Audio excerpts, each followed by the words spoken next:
Biglang nakaramdam ang isang don at presidente ng isang kumpanya ng lukso ng dugo nang mapanood nga ang isang babaeng nagbibigay ng speech dahil summa cum laude nga ito. Nakita nga niya ito sa isang viral video sa social media, kaya naman pinaimbestigahan nga niya ito at binigyan ng offer para magtrabaho sa kanilang malaking kumpanya. Ano nga kaya talaga ang koneksyon ng don sa babae? Anak nga kaya niya ito? Pero paano ito nangyari? Alamin natin sa kwento natin ngayon. Tara, samahan niyo po kami hanggang sa dulo. Laking gulat ng CEO nang makita nga ang dalagang nag-a-apply. Kamukhang kamukha kasi ito ng dati niyang asawa. Mahigit 2 dekada na nga ang nakakaraan. Paano nga kaya ito nangyari? Nagsimula ang lahat sa isang pangarap lamang. Pangarap na matayog, pangarap na mahirap abutin. Yan ay kung pagbabasehan ng opinyon ng mga taong nakapaligid sa taong nangangarap. Mapaghamon ang daang tinatahak sa buhay ng batang si Elise. Hindi na nga niya kailanman maiiwasan ito dahil sadyang iginuhit na nga ng tadhana ang daang tatahakin. Papangangarapin niya man ito o hindi ay sadyang mangyayari ang hindi niya inaasahan dahil nakaguhit na nga ang disenyo ng kanyang buhay bago pa man siya isinilang sa mundong ibabaw. Lola, paglaki ko, ako nang magtatrabaho para sa ating dalawa. Doon sa isang napakalaking opisina. Tapos marami akong mga tauhan. Tapos maganda ang damit ko. Tapos bibili ako ng napakalaking bahay na hindi na kayang pasukin ng ulan. Tapos may swimming pool. Para kung mainit, ay swimming na lang kaagad tayo. Tapos maraming bulaklak na malawak sa hardin. Tapos marami ring pagkain sa kusina para hindi na po tayo magugutom. Kahit na hindi tayo pupunta sa palengke. Tapos bibili ako ng sasakyan para hindi na tayo mapapagod sa paglakad patungong simbahan kada linggo. Ito nga ang sambit ni Elise kahit nasa murang edad pa lamang. Sa tuwing pinagmamasdan nito, ang kabilugan ng buwan sa langit na napapalibutan nga ng maraming kumikislap na mga bituin habang kasama ang kanyang lola Matea na nakaupo sa labas ng kanilang bahay. Nakagawian nga ng maglola, nauupo muna at titingala sa langit mula sa paborito nilang pwesto kapag panahon na nga ng full moon. Saksi kasi ang buwan at bituin sa langit sa mga pangarap ni Elise kahit sa pakiwari naman ni Lola Matea ay napakatayog ang mga pangarap ng kanyang apo. Subalit hindi niya pinipigil ang bawat pangarap na namumutawi sa mga labi nito dahil siya man ay maniniwala na walang imposible sa patuloy na pag-ikot ng mundo. Mahal ni Lola Matea ang kanyang apo kung kaya todo suporta nga ito sa lahat ng pangangailangan nito abot ng kanyang makakaya. Salat sa buhay ang maglola kaya't maraming mga bagay na sa pangarap lamang nila nakukuha. Ngunit hindi lingid sa karamihan ay may natural na kagandahan ng taglay na katalinuhan si Elise kahit sa murang edad pa lamang. Marami ang naniniwala na malayo ang kanyang mararating sa buhay kung magpapatuloy nga itong magabayan at babaunin sa lahat ng panahon ng magandang asal. Apo, kung saan ka masaya, susuportahan kita. Basta't ang tanging hiling ko lamang sa iyo na ano't ano pa man ang magiging kinabukasan mo ay huwag mong kalimutan ang pagiging totoong tao sa lahat ng panahon. Huwag kalimutan ang magdasal at magpasalamat sa mga biyayang matatanggap mo. Ito naman ang paulit-ulit na payo ni Lola Matea sa kanyang apong si Elise kahit ito ay nasa murang edad pa lamang. Naniniwala nga ang agwela na madadala ng kanyang apo hanggang sa paglaki nito ang turo niyang mabuting asal at pakikipagkapwa-tao. Mababaliwala ang lahat na ganda at talino ng isang tao kung wala naman itong modo. Opo Lola, hindi ko po yan makakalimutan dahil memorize ko na po yan. Pangiting wika pa nga ni Elise habang malambing nga naniyakap ang agwela. Aba, baka ngayon mo lang yan mamemorize apo ha. Tapos paglaki mo mawawala na.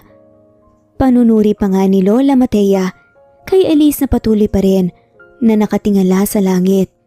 Hindi po talaga Lola, promise yan. Wika nga ni Elise na nag-promise sign pa nga na hinarap ang kanyang lola. Ngumitin na lamang ito at niyakap ng buong higpit ang apo. Nasa poder na nga ni Lola Matea si Elise nang namatay nga ang kanyang ina. Noong nanganak nga ito sa kanya dahil sa komplikasyon sa sakit sa puso. Lumaki din si Elise na hindi nakilala kung sino talaga ang kanyang ama. Wala ring alam si Lola Matea na may nobyo ang anak niyang si Lucille na ina ni Elise dahil kailanman ay wala naman itong ikwento sa kanya. Kahit ang mga kaibigan ng yumaong si Lucille ay wala ring alam tungkol sa ama ni Elise at wala rin silang napag-alaman na karelasyon nito kaya't malaking palaisipan kay Lola Matea kung sinong nakabuntis kay Lucille at sino ang ama ni Elise. Sa kabila ng lahat ay tanggap na nga ni Lola Matea ang nangyari sa kanyang kaisa-isang anak at kailanman hindi niya ipinagkaila ang katotohanan sa apong si Elise. Ipinaalam na nga niya kay Elise ang buong katotohanan patungkol sa kanyang ina at ama kahit sa murang edad pa lamang nito. Hindi na nga mahalaga kay Lola Matea kung maintindihan ni Elise ang kanyang sinasabi. Mas mahalaga sa kanya ay matanim sa isip ng bata na wala siya talagang magulang. Napatay na ang ina niya at hindi nito nakilala ang kanyang ama. Sa ganitong paraan naniniwala nga si Lola Matea na mas madaling matanggap ni Elise sa sarili ang totoong pagkatao niya kung magkaisip na siya at hindi na nga umasa pa ang bata. Gusto pa sanang ipagpatuloy nga ni Lola Matea ang mga pangaral niya kay Elise, subalit napansin nga nito na hindi na nga ito nakikinig sa kanya dahil nakapikit nga ang dalawang mata nito. Apo, huwag kang magtulog-tulugan ng ganyan. Hindi na kita kayang buhatin dahil ang bigat mo na, damulag ka na eh. Pakunway nagrereklamo nga si Lola Matea nang makita nga nitong unti-unting pumipikit ang mata ni Elise na wari nito'y matutulog na nga. Lola, hindi po ako matutulog. Iniisip ko lang po kung anong mukha ni Papa ko. Iniisip ko rin kung may alam siya tungkol sa akin. Kasi kung meron sana hanapin niya ako, Lola. Sana hindi niya ako makalimutan. Biglang sambit nga ni Elise na nagpalungkot sa puso ni Aguela. Napatingin na naman sa kawalan si Lola Matea nang marinig ang sinabi ng apo. Bigla itong napahawak sa kanyang dibdib dahil ramdam nga nito ang animoy matalim na punyal ang biglang tumusok sa kanyang puso. Dahil siya man ay nagsisisi kung bakit hindi niya pinilit ang anak na si Lucille na sabihin sa kanya kung sino ang ama ng dinadalang bata sa sinapupunan niya. E di sana ngayon masasagot niya ang palaging tanong ni Elise na kung sino talaga ang kanyang ama. Apo, patawarin mo ko ha. Kahit ako man ay hindi ko alam kung sino ang ama mo. Walang sinabi ang mama mo tungkol sa kanya noong nabubuhay pa siya. Wala rin akong alam na naging nobyo niya. Paliwanag na ni Lola Matea sa apong si Elise na patuloy pa ring nakapikit ang mga mata. Okay lang po yun, Lola. Ang mahalaga po, nandito ka po kasama ko at si mama naman nakabantay lang sa atin mula sa langit. Ramdam ko rin naman po ang pagmamahal ni mama kahit hindi natin siya kasama eh. Pero Lola, alam mo po ba? Gusto ko rin po sana na maramdaman ang pagmamahal ni Papa kahit nawala siya. Kahit hindi ko siya kakilala. Kaya lang Lola, hindi ko talaga maramdaman yun. Bakit ganun? Si Mama lang po ang nararamdaman ko, lalo na sa pagtulog. Dagdag pa nga na pahayag ni Elise na nagpabigat nga lalo sa puso ng kanyang lola. Kung kaya't mas pinili nitong ibahin ang usapan upang maiwasan nga malungkot na usapin sa kanilang buhay. O siya, papasok na tayo sa bahay at nang makapagpahinga na tayo dahil bukas marami tayong labahin. 2 labada ang dumating kanina. Kaagad nga, napaalala ni Lola Matea habang dahan-dahan nga nitong pinagbabangon si Elise na kanina pa nga nakaunan sa kanyang mga paa. Ay, oo nga pala Lola, kabilin-bilinan po ni Mrs. Cruz na ihatid natin ang kanyang pinalabadang damit bago maggabi bukas kasi aalis daw po siya patungong Visayas eh. Paalala naman ng batang si Elise sa kanyang lola. Kaya nga, kailangan na nating magpahinga para maaga tayong makapagumpisa sa paglalaba. Sagot naman ni Lola Matea habang pinipilit nga nitong papasukin sa bahay ang apo. Paglalabada ang pinagkakabalanhan ni Lola Matea tuwing araw ng Sabado at Linggo ay tumatanggap naman ito ng tatahiing damit mula Lunes hanggang Biyernes. Sa ganitong hanap buhay niya, iginagapang ang pag-aaral ni Elise at sa iba pang pangangailangan. Sa tuwin ay si Elise ang kanyang kaagapay. Si Elise din ang kanyang inspirasyon upang mas piliin pa ang mabuhay sa mundo ng matagal sa kabila ng kanyang iniindang karamdaman sa katawan. Lola, pagkatapos nating maglabo bukas at habang nagpapatuyo pa tayo ng mga labada natin, pupunta po muna ako sa palengke dahil may ibibigay daw si Aling Nena sa akin. Mga damit daw po. Wika naman ni Elise na halatang excited na excited nga sa ipinangakong bagong damit ng isa sa kanilang nilalabadahan. O siya, pero wag kang tatagal doon at marami pa tayong gagawin. Kailangan nating mag-ipon ng pera dahil malapit na ang pasukan. Mag-aaral ka na ng elementarya. Paalala naman ni Lola Matea kay Elise habang patuloy na inaayos ang kanilang papag. Napapahingahan nga nila sa buong gabi.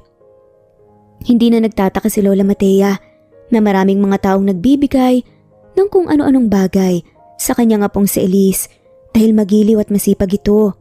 Hindi ito mariringgan ng kung anong reklamo dahil puno ito ng mga pangarap sa buhay. Lagi itong nakangiti at magalang sa mga nakakatanda sa kanya. May mga pagkakataong hindi mapigilan nga ni Lola Matea ang pagdaloy ng luha sa kanyang mga mata sa tuwing minamasdan ang kanyang apo na nagbabanat na ng buto kahit sa murang edad pa lamang. Hindi kasi siya yung tipo ng bata na mahilig sa laro dahil mas inuuna nga nito ang trabahong pagkakakitaan ng pera bilang kaagapay nga ng kanyang lola. Magiliw man sa tuwin na si Elise ngunit hindi nito may pagkakaila sa kanyang lola kung anong pinagdaraan ng hirap sa kalooban na kanyang nararamdaman sa tuwin na bilang ulila. Lalo na, uuwi ito galing sa eskwela. Walang araw na hindi iiyak si Elise dahil sa ginagawang pambubuli ng kanyang mga kaklase patungkol sa kawalan niya ng ina at ama. Apo, bakit marumi ang damit mo? Bakit ganyan ang mukha mo, na paaway ka ba? Tanong nga ni Lola Matea at dito na nga muling umiyak si Elise na nagsusumbong nga sa kanyang lola. Tinulak po ko ng kaklase ko sa basang lupa, Lola. Sabay sabi na hindi daw ako tao dahil wala daw po silang nakikita na papa at mama ko. Anak daw po ko ng engkanto, natatakot daw po sila sa akin. Wika pa nga ni Elise habang pinapahid ang patuloy na pagdaloy ng luha sa kanyang mga mata. Labis na pagkahabag sa apo ang nadarama ni Lola Matea at niyakap na nga lamang niya ito upang pakalmahin ang kalooban.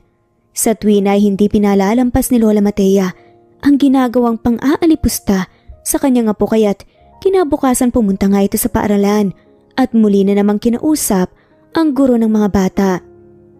At sa bawat meeting ng mga magulang sa paaralan ay laging ipinaaalala ni Lola Matea sa ibang magulang na gabayan ang kanilang mga anak at turuan ng mabuting asal dahil marami na sa kanila ang nakakasakit ng kalooban at laging biktima ng mga ito ang kanyang apo na si Elise. Minsan na nga ring nakaharap ni Lola Matea sa principal ang magulang ng isang bata na bumuhos ng tubig sa ulo ni Elise habang ito ay gumagawa ng aralin. Hindi na nga napigil pa ni Elise ang pagtitimpi dahilan upang sabunutan nga ng husto ang buhok ng kanyang malditang kaklase. Umuwi ito at nagsumbong sa magulang na parang si Elise pa ang may kasalanan. Dahil sa mga pangyayaring pambubuli, naglaan na nga ng panahon si Lola Matea na mahatid at masundo sa paaralan si Elise upang maiwasan ng maulit pa ang mga pangyayaring yun. Lola, hindi pa si Mama lang ang namatay? Kung sana po nandito yung papa ko, hindi nila masasabi na anak ako ng engkanto. Malungkot pa nga na wika ni Elise habang nakakandong pa nga sa kanyang lola. Hayaan mo, apo. Aaraw-arawin ko ang pagpunta sa paaralan mo para hindi ka nalolokohin at aawayin ng mga bully na yon. Tugon naman ni Lola Matea na dama ang labis na awa para sa kanyang apo. Salamat po, Lola. Sagot naman ito kahit nakapikit na nga ang kanyang mga mata. Mabilis na lumipas ang panahon, nasa high school na nga si Elise. Hindi na bago sa kanyang nararanasang pambubuli ng mga kaklase. Ngayon naman ay mga marites naman na mga high school ang pinag-uusapan siya kapag nakatalikod nga siya. Kunwari kapag nakaharap siya, ang babait ng mga to, pero kapag nakatalikod naman, ang mga naiinggit sa kanya dahil sa angking nga niyang talino at ganda, pinag-uusapan nga siya sa likuran nito. Hanggang sa isang araw hindi nga namalaya ng isang grupo ng mga kababaihan na nasa kantin din pala, si Elise. Kaya naman, walang habag nga silang nag-usap-usap ng mga masasakit na salita tungkol kay Elise. Hay nako, kaya lang naman ganyan yan dahil ang hirap talaga ng buhay nila. Alam nyo ba, kaya siya nagsusumikap ng ganyan dahil napakatayog ng pangarap, or should I say, napaka-ambisyosa. As if naman na matatapos niyang pag-aaral niya. Minsan nga nakikita ko yan, may promissory note dahil hindi makapagbayad ng tuition fee. Pangmamarites pa nga ng isa sa mga estudyante. If I know, baka kung ano pang kababalaghan ng pinaggagawa niyan, kaya paraging mataas ang marka. Naku, nakikita niyo ba madalas? Sip-sip yan sa mga teachers, kaya yan, ang tataas ng mga grades niya. Sabay nagtawanan nga sila pagkatapos umirap. Hindi nga nila alam na sa likuran pala nila kumakain din pala ng mag-isa si Elise. Bigla kasi siyang nagutom kanina habang nasa library siya. Pero nagulat nga si Elise sa sumunod na mga nangyari. Bigla ngang nakarinig nga siya ng ingay na para bang may pumokpok sa table. Hoy kayong mga marites, anong mga pinag-uusapan niyo dyan para sa isang babaeng wala namang ginagawang masama sa inyo, ha? Ginagawa niyang lahat para makaahon siya sa buhay. At least nag-aaral siya ng matino at hindi puro gossiping ang ginagawa. Kayo, bakit puro pagpapaganda? At pang-backstab lang ang ginagawa niyo? Saad nga ng isang lalaki na tila pamilyar naman ang boses kay Elise. Ito ata yung isang lalaki o estudyante na sikat nga sa kanilang school. Ibang section nga lamang ito. Grabe ka naman kung magtanggol sa kanya, Paul. Bakit? Ano mo ba siya? Alam ko naman hindi kayo close Saad nga ng isang maarting babae. Tama kayo, hindi kami close. Pero simula ngayong araw, magiging close na kami. At ako na ang poprotekta sa kanya, sa inyong mga kababaihan na mapanghusga. Kung sino pa ang parehas ng babae, sila pa ang nanghihila sa kanya pababa. Bakit hindi nyo na lang siya tulungan na mas umangat pa? Kasi kayo nga pala yung nasa ibaba at siya nagsusumikap nga para makaahon. Saad nga ng lalaki. Pagkatapos nga nun umalis na nga lamang ang mga babae na napahiya nga dahil sa mga sinabi na nagngangalang Paul John. Pero John nga ang mas kilala sa kanyang pangalan. Napalingon nga si Elise sa lalaking nagtanggol sa pambubuli ng mga kababaihan sa kanya. Lumapit nga ang lalaki sa kanya at iniabot ang panyo dito dahil sa totoo lang kanina pa naluluha nga si Elise dahil sa kanyang mga narinig. Heto, punasan mo ang luha mo. John? Hindi naman tayo close Bakit mo ako pinagtanggol sa kanila? Narinig mo ba yung sinabi ko? Diba simula ngayon close na tayo? At ako na ang magtatanggol parati sa'yo sa mga masasamang yun. Saad nga ng lalaki, sabay siya na ngang nagpunas ng luha sa mga mata ni Elise dahil ang tagal namang abutin ng babae ang kanyang panyo na kanina pa ino-offer. O yan, ayos na ulit yung mukha mo. Magpulbos ka na lang siguro ulit sa CR.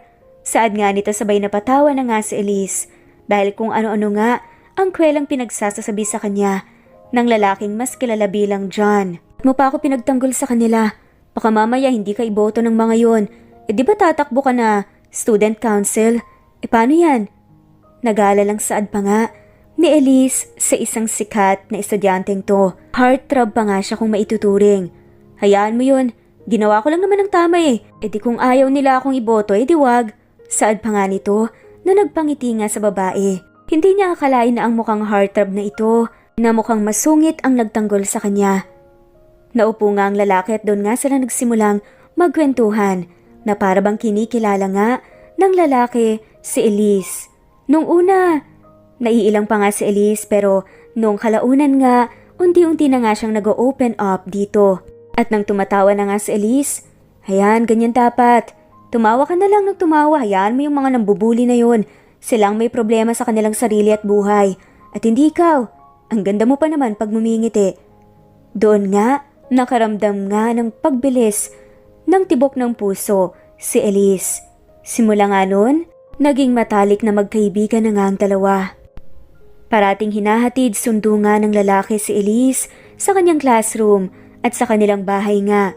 Naging best friends pa nga sila. Halos hindi nga sila mapaghiwalay. May mga pagkakataon pa nga na nachichismis na nga sila pero deadma lang sila. Halos kalahati ng taon nga silang naging close sa isa't isa. Hanggang sa isang araw dumating pala ang pangyayaring hindi inaasahan ni Elise. Pumapasyal nga sila ngayon sa isang amusement park dahil yun nga ang isa sa mga request ng babae na matupad sana sa kanyang bucket list. Surprise! Saad nga ni John habang hawak nga nito ang kamay ni Elise. Wow! Ang ganda naman dito! Dito pala tayo nagpunta. Akala ko kung saan eh. Alam mo ba, hindi ako mapakali kanina dahil talagang naka-blindfold pa ako Gusto lang kitang masurpresa. Saad nga ni John na hindi alam ni Elise kung bakit parang nababanaag nga niya ang lungkot sa mukha nito at parang pakiramdam niya parang may mali.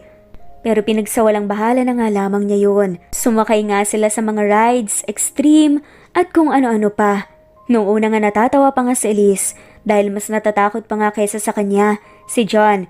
Pero hindi naman alintana na sobrang sweet nga ng dalawa habang sumasakay nga sila sa iba't ibang rides. Lalo na nga nang nasa Ferris wheel na nga sila na medyo mabagal lang naman ang takbo. Biglang hinawakan nga ng lalaki ang kamay ni Elise. Elise, no matter what happened, gusto kong lagi mong tatandaan na lagi kang nasa puso ko at hindi ka mawawala sa puso't isipan ko. You will always be the love of my life. Nang marinig nga yun ni Elise, hindi niya alam kung matutuwa ba siya o ano, pero parang nakaramdam siya ng kaba, parang nagpapaalam nga sa kanyang lalaki. At totoo nga, dahil matapos nga ang pamamasyal nila na yun, nabalitaan na nga lamang ni Elise na nag-drop na nga ang lalaki. At never na nga silang nagkaroon pa ng communication pagkatapos nun. It was Elise's first heartbreak. Dahil doon, mas pinatatag nga siya. Sobrang nasaktan nga siya nang nawalan na nga siya ng kaibigan, nawalan pa nga siya ng minamahal. Pero dahil nag-focus nga siya sa pagpapabuti ng kanyang sarili, mas pinalakas pa nga niya ang kanyang sarili at hindi na nga lamang inalinta ng pagsubok na yon. Oo, masakit, pero kailangan niyang mag-move forward dahil marami pa nga silang pangarap ng kanyang lola. Pinilit nga niyang tabunan ng heartbreak na yon sa pagiging busy nga niya bilang isang estudyante. Naging active din kasi ito sa iba't ibang extracurricular activities ng kanilang school. Sa katunayan namamayagpag pa nga siya sa kanilang eskwelahan. Tama nga ang sinabi nila, kapag nakakaranas nga tayo ng mga pagsubok, ay mas patatatagin nga nito tayo. Ganun nga ang nangyari kay Elise. Sa ngayon at sa ganitong sitwasyon ay nakikitaan ng lakas, tapang at palaban ng dating batang iyakin. Hindi na nga siya yung dating iiwas at iiyak sa isang tabi dahil minsan na nga niyang nasuntok ang bunganga ng isa niyang kaklaseng lalaki nang tawagin nga siyang putok sa buho at tanak ng kawayan. Minsan pang lokohin niyo ko na mga mokong kayo, hindi ako magdadalawang isip na paputukin niyang mga labi niyo. Matapang na usal nga ni Elise sa sarili habang naghahanda nga ito para sa susunod na klase. Mula noon ay wala na ngang nambuli sa kanya patungkol sa kanyang pagkatao. Lumaki nga siyang matapang at palaban dahil na nga rin sa mga pagsubok na pinagdaanan. Mas pinagigihan pa nga ni Elise ang kanyang pag-aaral at naging competitive nga ito sa lahat ng mga school activities dahilan upang makuha nga nito ang pinakamataas na parangal sa kanyang pagtatapos sa high school bilang valedictorian. At dahil sa kanyang pagsusumikap at pagpupursiging makapag-aral, ay nakakuha din ito ng magandang college scholarship sa isang kilalang universidad. Dito na nga niya ipinagpatuloy ang pag-abot sa kanyang mga pangarap. Apo, salamat sa Diyos at nakuha mo ang scholarship program na yan. Pagbutihin mo, Apo, alam kong makakaya mo ang napili mong kurso. Walang mapagsidlan sa labis, nakaligayahan nga si Lola Matea dahil binigay nga ng Diyos ang kanyang panalangin. Opo, Lola, umasa ka pong hindi ko sasayangin ang pagkakataong to. Dahil dito nakasalalay ang kinabukasan natin, Lola. Gagalingan ko po, promise ko yan sa'yo. Wika nga ni Elise sabay kindat at thumbs up pa nga sa maluhaluha niyang agwela. Lumipas pa ang 4 na taon at nagtapos na nga si Elise bilang summa cum laude sa kursong Accountancy and Business Management. Ito ang kanyang napiling kurso dahil all-in-one package na para sa kanyang mga pangarap sa buhay. Napapaloob nga dito ang lahat ng kakailanganin niya upang mapalago ang sarili at piniling karera sa papasuking korporasyon. Umaapaw ang kaligayahan ni Lola Matea habang tinatanaw sa entablado si Elise na tinatanggap ang kanyang diploma at parangal. Ang kanina'y mga ngiti lamang ay nahaluan na nga ng luha ng kaligayahan ng marinig na nga ni Lola Matea ang talumpati ng kanyang apo sa harap ng karamihan. Makailang beses na ngang pumapalakpak ang mga tao sa bawat salitang binibigkas ni Elise na puno ng inspirasyon at panghihikayat sa kanyang kapwa, magtatapos na abutin ang bawat hibla ng pangarap. Hindi sa araw na ito nagtapos ang ating mga pangarap. Ito ay simula pa lamang na muli nating haharapin ang bukas para sa panibagong hamon sa buhay. Huwag nating hayaan na talunin tayo ng ating mga takot. Dahil ang mga takot na namamahay sa ating mga puso ay siyang magtutulak sa atin sa siguradong kabiguan.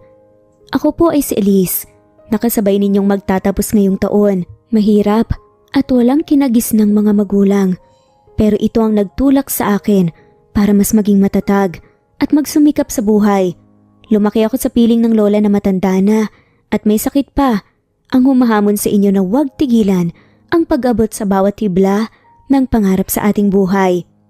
Pagtatapos nga ni Elise, sa kanyang talumpati na umani ng nakabibinging palakpakan mula sa kapwa niya na nagtapos at sa mga dumalong bisita. Kahit na nga si Lola Matea ay hindi nga maiwasan na pumalakpak habang namumuo ang mga luha sa kanyang mga mata. Salamat Panginoon at ginabayan mo ang apo ko tungo sa magandang bukas. Usal nga ni Lola Matea sa kanyang sarili habang nakatanaw nga sa mga nagkakasiyahang mga mag-aaral para sa kanilang opisyal na pagtatapos sa kolehiyo. Noon pa man ay mataas na nga ang pangarap ni Elise at pinagsisikapan niya itong maabot sa likod ng labis na kahirapan sa buhay. Kasama ang kanyang Lola Matea, wala itong ibang iniisip kundi ang makaahon sa kahirapan. Naniniwala si Elise na kung maging maayos na nga ang kanyang buhay at ng kanyang lola ay saka pa nga niya isipin ang ibang bagay tulad na lamang ng pakikipagrelasyon at pag-aasawa. Sa ngayon nakatuon ang kanyang atensyon sa pagkamit ng kanyang mga pangarap sa buhay. Hindi na nga magkamayaw ang mga nagtapos sa mga oras na yon dahil sa kanya-kanya na nga silang pagkuha ng larawan habang ang iba naman ay nagsiselfie at ang iba naman ay nagugurufi. Dahil dito hindi na nga makita ni Lola Matea si Elise at hinahanap na nga ito ng kanyang mga mata. Maya-maya lamang ay may sumisigaw at tumatawag nga sa kanyang pangalan. Lola! Narito na po ako! Pabalik-balik nga nasigaw ni Elise na siya namang paglingon ng kanyang Lola Matea.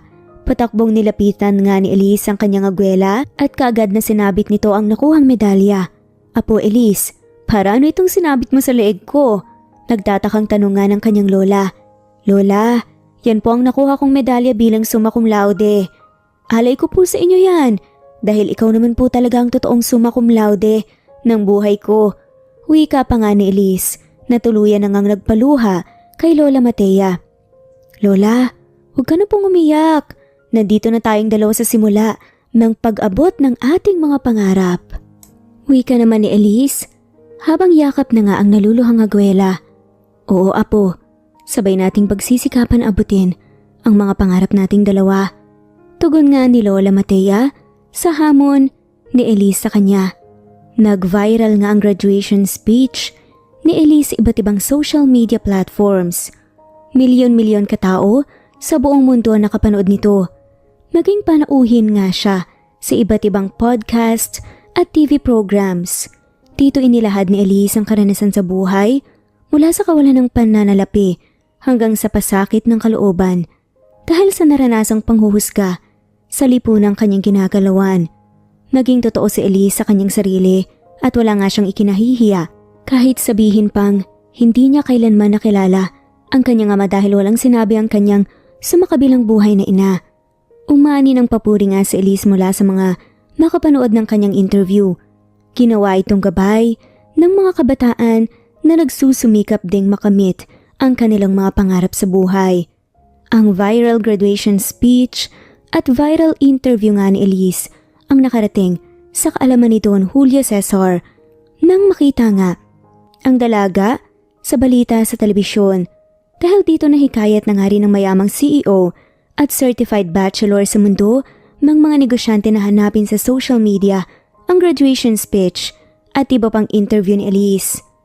Kaagad na inutusan nga ni Don Julio Cesar ang kanyang sekretarya na hanapin nga sa social media si Elise dahil ang totoo nito ay hindi niya alam kung saan at anong platform sa social media makikita ang viral speech ng dalaga. Papaano niya mahanap si Elise sa social media kayong wala nga siyang Facebook, walang TikTok at walang Instagram at mas lalong walang YouTube? Dahil para sa kanya ay pag-aaksaya lamang ng panahon ng pagbababad sa social media. Subalit hindi na ngayon dahil nagka-interes nga siya sa buhay ng dalaga na nakita nga niya sa telebisyon kanina. Likas na nga kay Don Julio Cesar ang pagiging metikuloso at pihikan sa lahat ng bagay, maging sa kanyang mga tauhan sa kumpanya. Lagi itong nagpapahanap ng mga most qualified graduates upang maging empleyado sa pinagmamay-arian nitong malaking korporasyon. Ngunit iba itong naramdaman niya para kay Elise, na para bang binubulong ng kanyang puso na kilalanin ng dalaga sa mas madaling panahon. Hindi niya maintindihan ang sarili dahil siya na mismo ang nagutos sa HR department ng kumpanya na padalhan nga ng imbitasyon si Elise para sa kumpanya at ibigay ang magandang offer upang hindi na nga ito mapunta pa sa iba. Hindi naman nabigo si Don Julio Cesar dahil kaagad na sinunggaban nga ni Elise ang first company offer na natanggap niya. Lola, hindi pa ako nag-apply pero may trabaho nang naghihintay sa akin. Ang saya-saya ko, Lola. Masayang balita nga ni Elise sa kanyang lola sa liham na natanggap na naglalaman nga ng job offer sa kanya ng kumpanyang pagmamay-ari ni Don Julio Cesar.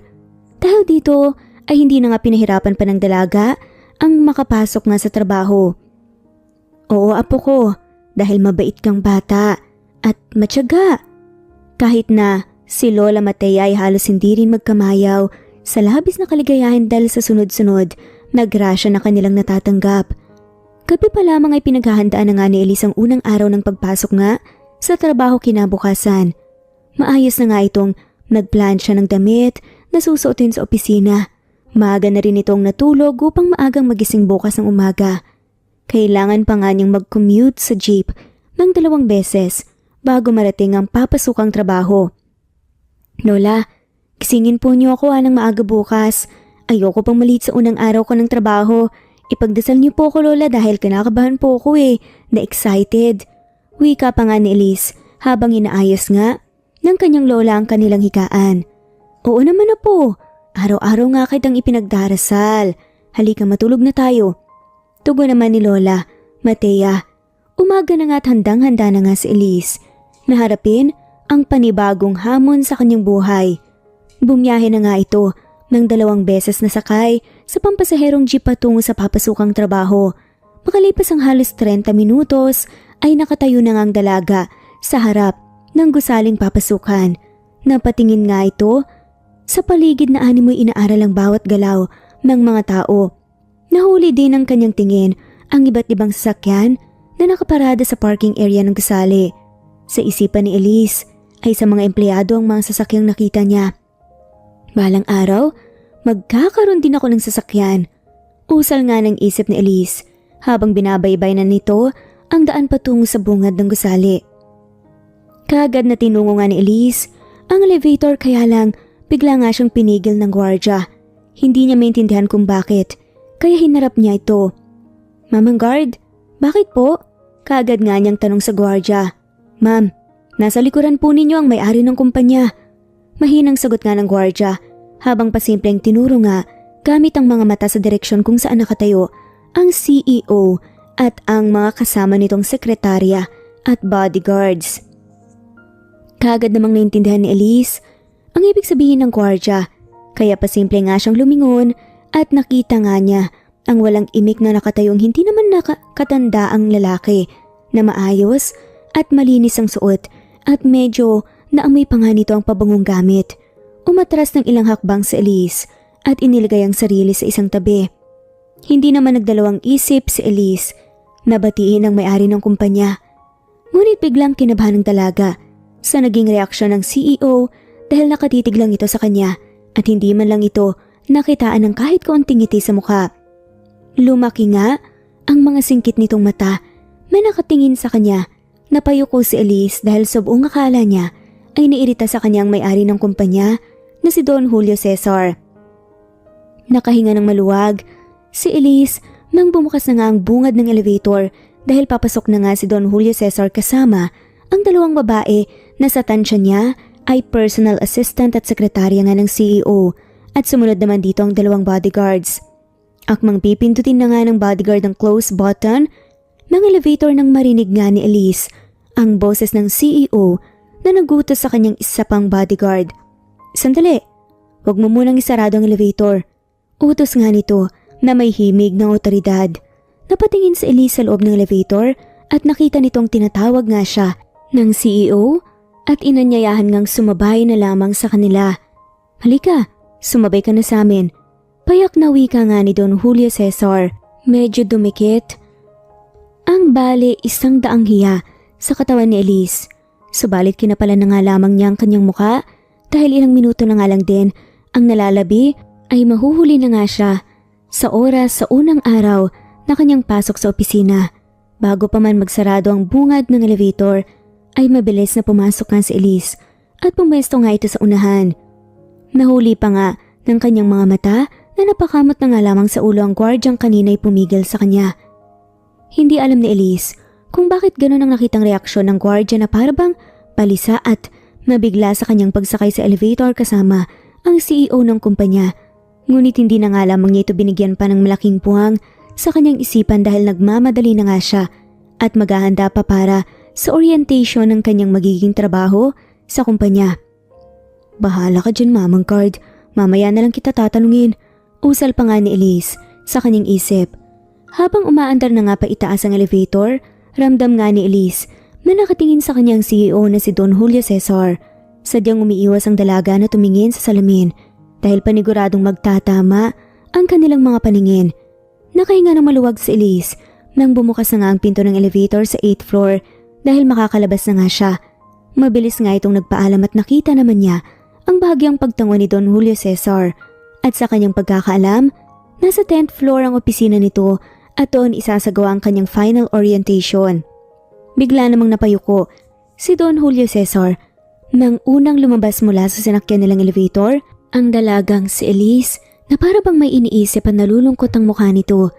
Nagkatinginan na nga lamang ang sekretary at bodyguard dahil sila man ay nakapansin sa biglang pag-change mood ng amo. Hindi man ito nagsasalita ngunit kaagad nga nilang itong naintindihan dahil sa tagal-tagal ba nilang laging magkasama. Alam na nga nila kung kailan ito masaya at kung kailan ito hindi okay, kung kailan galit at iritable.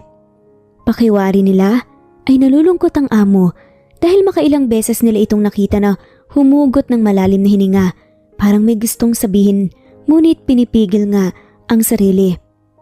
Kaagad na dumiretso nga si Don Julio Cesar sa kanyang tanggapan. Kapansin-pansin ang mabilis na pagsarado nito sa pintuan. Dinig na dinig ng sekretary ang pitik ng doorknob na ang ibig sabihin ay inilak nga nito ang pinto. Hindi na mapakali si Don Julio Cesar nang mawala sa kanyang paningin si Elise. Hindi na nga nito maiwasang sumagi sa kanyang isipan ang nakaraan mula nang natitigan ng mabuti ang mukha ng dalaga at maging ang paraan ng paggalaw ng katawan nito. May naaalala nga siyang isang mahalagang tao dahil halos kamukha niya ito noong kabataan pa. Gustong kausapin kaagad ni Don Julio Cesar si Elise ngunit pinigil nga niya ang sarili dahil baka magkaroon ng maling interpretasyon kapag napansin nga nila ang gagawin. Pinalampas muna nito ang pagkakataon kahit na alam nga niyang pwede naman niyang gawin kaagad ang kanyang iniisip dahil siya ang may-ari ng kumpanya. Ngunit ang totoo ay takot siya sa posibleng katotohanan na kanyang matutuklasan. Hindi pa nga siya handa upang muling buksan ang nakaraan na para sa kanya ay isang napakalaking kalapastangan sa dangal ng isang babae. Ano ba tong iniisip ko? Bakit muling bumabalik sa utak ko ang nangyari noon? Kamukhang kamukha niya ang babaeng nakasama ko buong magdamag sa kama. Usal nga ng isip ni Don Julio Cesar habang nakayukod ang kanyang ulo sa ibabaw ng work table. Marami na ngang naglalaro sa kanyang isipan, subalit lahat ay pawang lutang pa dahil ang lahat ay kanyang sapantaha lamang at walang kasiguraduhan. Mga katanungang hindi niya masasagot na ngayon dahil siya naman ay wala pang lakas upang hanapin ito ng kasagutan. Pinilit nga ni Don Julio Cesar na maging normal ang kanyang buong araw sa opisina kahit may gumugulo nga sa kanyang isipan. Kailangang kontrolado niya ang kanyang sarili upang hindi nga siya makagawa ng maling hakbang kagaya noon. Kailangang sasarilinin muna niya ang gumugulo sa kanyang isipan at sa mga gagawing hakbang upang hindi maimpluwensyahan ng ibang tao. Walang dapat makalam nito. Dapat ako lang. Alam kong nakalimutan na rin ng mga kaibigan ko ang pangyayaring yun. Wika nga ni Don Julio Cesar sa sarili. Napatingin na nga lamang ito sa malayo kasabay ng pagpahid ng panyo sa noo upang pagganahin nga ang utak sa ibang bagay. Kaagad na tinawag nga nito ang sekretarya upang ipahanda sa HR department ang portfolio ng mga bagong empleyado. Dahil kakausapin nga niya ito. Hindi pa umabot ng 30 minutos ay kaagad namang nahatid ang ng HR ang hiningi ng kanilang boss. Salamat at pakisabi na rin sa kanila na hintayin ko sa conference room after an hour. Simpleng utos nga nito sa kanya. Nagumpisa na nga ang buklatin ni Don Julio Cesar ang portfolio ng mga bagong hired na empleyado at pinapasadahan nga ang mga nakasulat dito sabay tingin sa mga litrato na nakadikit sa resume. Ngunit napako ang kanyang atensyon sa portfolio ni Elise.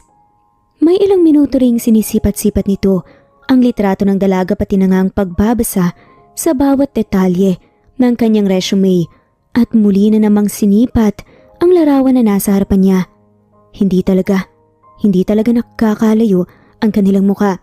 Mula sa hugis, ilong, mata, kilay, halos lahat, pati na rin buhok. Bulong nga ni Don Julio Cesar sa sarili at napabuntong hininga na nga lamang habang nakatingin nga naman sa malayo. Pabagsak na inilapag nga niya ang folder na naglalaman ng mga mahahalagang impormasyon ni Elise at sa pilitang binabawi sa kanyang isipan na wala nga itong koneksyon sa kanyang nagawang kasalanan noon sa babaeng pinagsamantalahan niya, ang kalasingan sa loob ng bar. Pero hindi naman niya yon sinasadya. Hindi niya ginusto yun dahil napagtripan lang din namang siya ng kanyang mga kaibigan at nilagyan nga ng kung ano ang kanyang inumin. Kinukumbinsi niya ang kanyang sarili na wala siyang kasalanan dahil yun naman ang totoo. Nag-init lamang siya at hindi na nga lamang niya alam ang kanyang ginagawa that night. Pero nagigilty pa rin siya. May nangyari pa rin sa kanila ng inosenteng babae. Pero nasa na kaya siya ngayon? Sino siya? Hindi ko siya kilala. Bakit ginugulo niya ang aking isipan?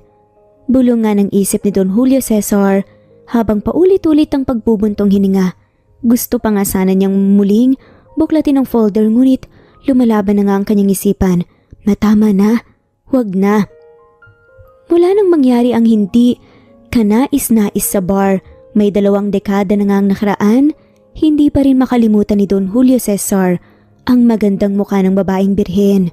Nalasing niyang nakaulayaw dahil sa peer pressure. Napilitan lamang siya. Nung una umaayaw pa nga siya. Hindi naman talaga niya sinasadya. Pero dumating sa point na nilagyan ba naman ng kung ano ang kanyang inumin. At wala na nga siyang nagawa pa dahil wala na nga siya sa sarili. Paulit-ulit niya yung tinatatak sa kanyang isipan pero hindi pa rin mawala sa kanyang puso't isipan ang inosenteng babae. Papaalis nga siya dati patungong Amerika upang doon ipagpatuloy ang pag-aaral dahilan upang nagkaroon nga ng farewell party ang magkakaibigan. At dahil minsan na nga siyang nabansagang bakala, ganun nga ang ginawa nila, niregaluhan nga ng kalokohan. Ang lahat ng pangyayari ng kahapon, paulit-ulit na nanunumbalik sa alaala ni Don Julio Cesar. Bro, dahil ni minsan wala kang ipinakilalang nobya sa amin o kadate man lang, huwag mong tanggihan ang regalo namin sa'yo. Bro, kung okay sa'yo ang regalo namin, maniniwala kami na hindi ka bakla. Hindi nga ito umimik, pero nangyari na nga ang nangyari. Nangyari nga ang hindi inaasahan. Napakamot na nga lamang sa kanyang ulo si Don Julio Cesar dahil malinaw pa nga ang lahat ng alaala sa kanyang utak. At bigla nitong naalala ang kanyang lumang telepono na nasa kanyang pag-iingat pa rin hanggang ngayon. Dali-dali itong tumawag sa mansyon upang dalhin sa kanyang opisina ang teleponong yon sa lalong madaling panahon. Hindi na nga nito mawari ang nararamdaman dahil may takot ring matagal nang nakatago sa kanyang puso at isipan. Ang mukha ng babaeng yun ang laging pumapasok sa kanyang isipan. At kahit na sa panaginip, hindi nga siya tinatantanan. Minsan naisip nga ni Don Julio Cesar na sinisingil nga siya ng kanyang konsensya sa nagawa nitong kalapastangan sa babaeng lasing noong panahon ng kanyang kabataan. Paano na lang kung magkamukha sila at paano kung naanakan ko siya? Pero sino? At nasaan ang babaeng yun? Muling tanong nga ni Don Julio sa sarili. Malakas kasi ang kutob niya. Sa kabila ng agam-agam ay muling tumawag nga si Don Julio Cesar sa kanyang yaya upang madaliin nga ang inutos niya. Hindi na nga siya makapaghintay pa ng mahabang oras bago masagot ang kanyang mga katanungan sa isip mula nang makita sa social media ang mukha ni Elise hanggang sa makasabayan niya nga ito sa elevator. Likas na sa pagiging CEO at negosyante ni Don Julio Cesar, nakaagad nga na may sagot sa mga tanong. Sir, kakaalis lang po ng driver. Darating na yun sa opisina mo. Pero lumang-luma na po yung telepono na yun . Nagtatakang wika nga ni Yaya. Pero hindi na nga lamang siya, sinagot pa ni Don Julio Cesar. Makaraan ng halos 30 minutos, dumating na nga ang inutos at kagad na inabot nga kay Don Julio Cesar ang bitbit na lumang telepono. Saglit lamang ay hinayaan na nga muna nito na nakalapag lang sa kanyang mesa ang lumang telepono dahil pinapahupa pa nga niya ang kabog ng kanyang dibdib na kanina pa naramdaman. Humugot muna ito ng malalim na hininga at saka pa nga ito isinaksak sa charger. Pasulyap-sulyap si Don Julio Cesar sa kinalalagyan ng telepono na parabang hindi na mahintay kung kailan nga ito full charge. Sa kahihintay sa kapanaalala nito na may meeting nga pala siya sa mga bagong hired na empleyado, kabilang na nga si Elise. Kanina pa nga ang mga ito sa conference room na nag-aabang kung kailan nga sila sisiputin para sa isang final orientation. Pinapakalma muna nito ang sarili sa pamamagitan ng pag-inom ng tubig bago pa nga ito lumabas mula sa kanyang opisina. Sa bungad pa lamang ng conference room ay kaagad na hinahanap ng kanyang mga mata si Elise. Napako ang mga tingin nito sa direksyon kung saan tahimik na nakaupo ang dalaga.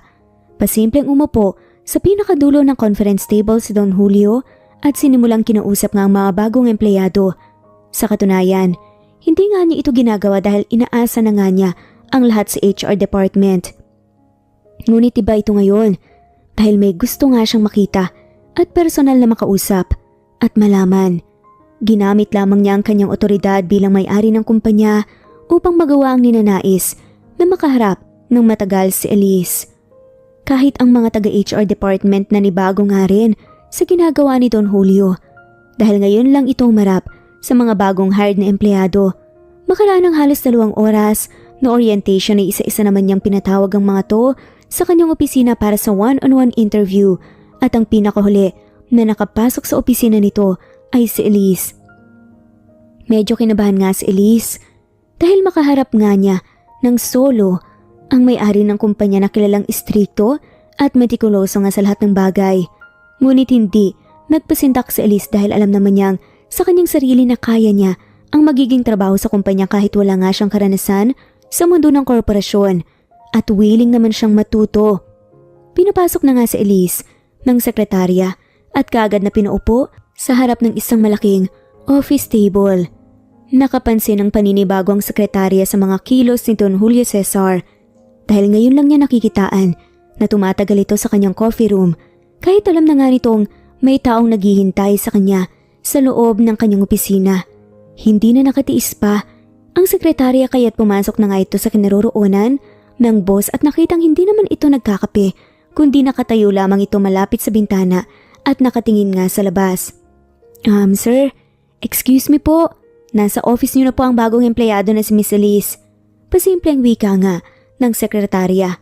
Mas lalo pang nanibago ang sekretarya sa mga nasasaksihan sa amo dahil baka sa mukha nito ang kalungkutan.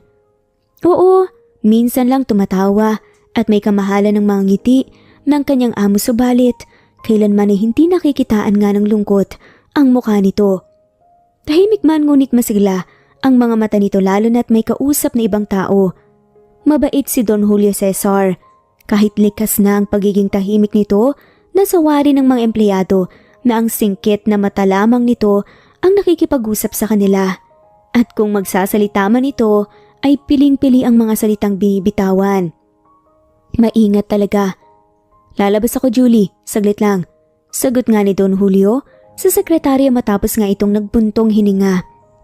Dali-dali ngang lumabas ang sekretaryang si Julie at ipinaalam kay Elise na maghintay lamang at bahagya namang tumango si Elise at nagpasalamat dito. Mga ilang sandali pa ang nagdaan ay lumabas na nga si Don Julio sa coffee room nito at dumiretso na nga sa kanyang upuan. Tumayo nga si Elise at muling binati ang CEO. Sa pagkakataong yun, nagtama ang kanilang paningin ngunit kaagad na bumawi ng tingin ng dalaga. Hindi mawari ni Elise ang naramdaman nang makaharap ng malapitan ng CEO ng kumpanya. May kung anong nakatago sa isang sulok ng kanyang puso, ang pilit na pumipiglas upang makawala, ngunit hindi niya maintindihan ito. Sa buong buhay ni Elise, ngayon lamang niya naramdaman ang presensya ng isang ama, ngunit sadyang wala nga siyang ideya kung bakit bigla niya itong naramdaman. May mga luha na gustong kumawala sa kanyang mga mata, subalit pinipigilan niya ito. Maupo ka at huwag kang kabahan dito sa opisina ko. Walang mangangain ng tao dito. Panimulang wika nga ni Don Julio Cesar, ngunit hindi mawari ni Elise kung biro ba yon o hindi. Ang sabi kasi nito dahil hindi ito nakangiti habang binitawan nga ang mga salitang yon. Gustong mangatog ng tuhod ni Elise dahil may parang kung anong lumulukso sa kanyang puso. Dahilan upang mapabilis pa ang tibok ng puso niya habang tinitignan nga siya ni Don Julio Cesar. Habang si Don Julio Cesar naman ay hindi naman alam kung anong susunod na sasabihin. Habang tinitignan nga si Elise ay gumuguhit na naman ang kanyang utak ang babaeng hindi kakilala na nakasama nga niya sa buong magdamag. Mahigit 22 taon na nga ang nakakaraan. Hindi pa rin kinakausap nga ni Don Julio Cesar si Elise patungkol sa bagong trabaho nito bagkus ay humingi nga ito ng paumanhin sa dalaga habang binubuksan ng power on ng lumang cellphone. Tumango naman si Elise at matyaga nga itong naghintay kung kailan nga siya kakausapin ni Don Julio Cesar. Pinagmamasdan lamang nga ni Elise ang ginagawa ni Don Julio Cesar na animoy may hinahanap nga sa screen ng telepono. Panay ang swipe up nito and down left and right sa screen ng telepono at maya-maya lamang huminto na nga ang paggalaw ng mga kamay nito. Kitang-kita nga ni Elise na mahigpit na hinawakan nga ni Don Julio Cesar ang telepono. Napatitig ito nang matagal sa screen ng telepono at pasulyap-sulyap naman kay Elise. Hindi alam ni Elise kung ano ang ginagawa ng boss subalit nabigla nga siya nang magsimula na nga itong magtanong tungkol sa kanyang family background. Nagtanong ito tungkol sa kanyang ina, ama, taga-saan at ano ang mga trabaho nito at sinagot naman ito ni Elise ng maayos. Sir, lumaki po ako sa aking lola dahil wala akong mga magulang. Parehong hindi ko kasi sila kakilala at nakita habang ako'y lumalaki. Namatay ang nanay ko nang ako'y ipinanganak. Mananahi at labandera po ang lola ko na siyang kasama ko sa bahay at hindi ko kakilala ang tatay ko dahil sabi ng lola ko, hindi raw pinanagutan ng tatay si nanay nang mabuntis ito. Magsasalita pa nga sana si Elise ngunit pinutol na nga ito ni Don Julio. Yan lang ang gusto kong malaman sa'yo, Miss Elise, at maaari ka nang makapag-umpisa sa iyong trabaho at welcome sa kumpanya ko. Kaagad nga nawika ni Don Julio. Nagtataka nga si Elise dahil parang hindi gusto ni Don Julio Cesar na marinig ang tungkol sa kanyang pamilya. Maliban dito ay nagtataka din siya dahil sabi ng mga kasama niya at mahirap nga daw sagutin ang maraming practical questions ng boss nila. Pero bakit sa kanya ay naiiba? Hindi naman practical ang itinanong sa kanya dahil personal ang mga yun. Gusto sanang magtanong ni Elise tungkol sa kanyang trabaho ngunit hindi na nga niya itinuloy pa dahil nakita nga niyang tahimik na ang kaharap na CEO. Nagpaalam na nga lamang si Elise at nagmamadaling lumisan. Habang si Don Julio Cesar naman ay nanatiling nakaupo na animoy nag-iisip habang nakatingin sa kawalan. Nakaramdam nga siya ng saya sa puso, subalit pilit nga niya itong binabawi dahil sa pag-aakalang nalulungkot lamang siya dahil hanggang ngayon ay wala pa nga siyang pamilya. Siguro, kung nabuntis ko ang babaeng yun, may anak na ako na kasing edad ni Elise. Usal nga ng isip ni Don Julio Cesar. At mula sa iniisip nitong pangyayari noon, ay muli namang gumagana ang pagiging matalino ng isang Don Julio Cesar sa matematika. Muli niyang binuksan ang portfolio ni Elise at paulit-ulit nitong tinignan ang petsa ng kapanganakan ng dalaga at nagsimula na nga itong bilangin ang mga araw. Mula ng gabing nakasama nga niya magdamag ang babaeng hindi kakilala. Ipinagpalagay nga nito na nabuntis ang babae sa araw na yun at sa 5 araw na ovulation period hanggang sa manganak na nga ito.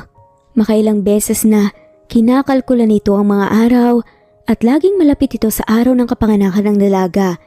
Hindi pa nga ito nakontento sa kanyang bagong natuklasan kaya tinawagan niya ang kaibigang doktor upang magpatulong sa kanyang kalkulasyon. Natawa na nga lamang ang kaibigan nitong doktor kung bakit pumasok sa isipan ng isang certified bachelor in town ang pagbibilang ng mga araw simula sa pagdevelop ng bata sa sinapupunan ng ina hanggang maipanganak ito. Julio, ano to? Baka may tinatago ka na sa amin ha? Biro pa nga ng kanyang kaibigang doktor. Wala pare.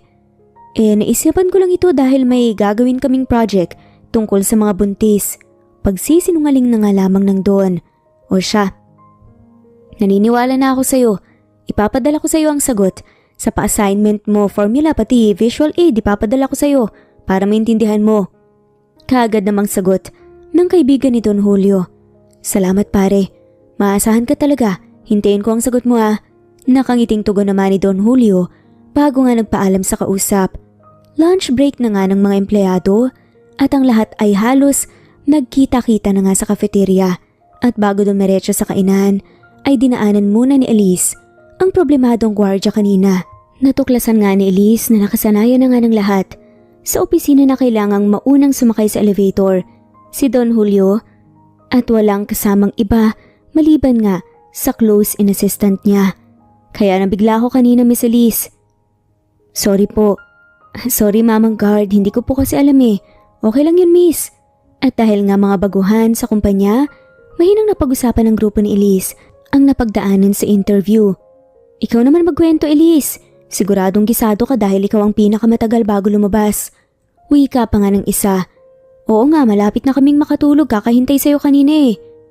Napatingin muna si Elise sa mga bagong kaibigan. Hay nako, katulad nyo nga kinabahan ako ng todo. Dahil hindi ko pa natapos ang sagot may susunod na naman. Pagsisinungaling nga ni Elise upang matahimik na nga lamang ang mga kasama. Natapos na nga ang lunch break. Nakapwesto sa hilera ng mga empleyado bilang admin assistant si Elise kaya't mukha kaagad niya ang makikita kung may papasok man sa kanilang opisina. Siya ang laging first person na malalapitan kung may mga inquiries kaya gamit na gamit nga ngayon sa kanyang trabaho ang noon pang hinubog at sinanay na personalidad sa pagharap ng iba't ibang uri ng tao sa iba't ibang panahon at pagkakataon. Akmang tatayo na nga sana si Elise sa kanyang kinauupuan nang biglang may dumating nga na isang lalaki. Imbes na pupunta nga sana si Elise sa comfort room, bumalik nga ito sa kanyang pagkakaupo at siya rin namang pagtungo ng lalaki sa kanyang pwesto at nagtanong na nga. Hi Miss, good morning. Gusto ko po sanang mag-set ng appointment sa may-ari ng kumpanya na si Don Julio Cesar. Kagad na wika nga ng lalaki na sa tingin ni Elise ay mahusay magsalita, matalino at maginoo at higit sa lahat mabango.